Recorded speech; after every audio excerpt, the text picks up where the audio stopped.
Eccoci al termine della terza di campionato di Serie A2, Sarzana contro Prato, una partita combattutissima, tantissime reti, il risultato finale 9-7.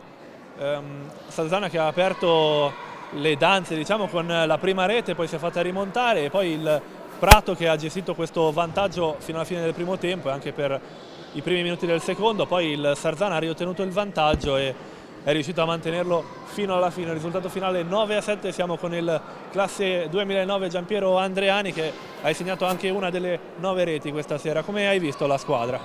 Abbiamo fatto una buona partita, siamo stati bravi a non mollare anche quando eravamo sotto e siamo riusciti a recuperare.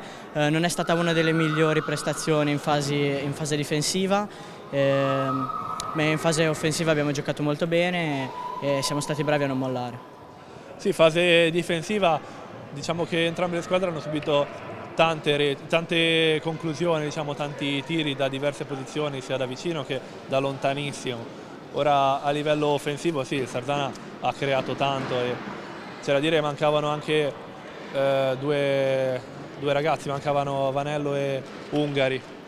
Sì, che sono due componenti importanti della squadra che sicuramente potevano darci una grande mano, ma comunque abbiamo giocato molto bene. Ora si guarda alla prossima, anno nuovo in cui il Sarzana dovrà affrontare fuori casa il Pumas Viareggio. Sì, ci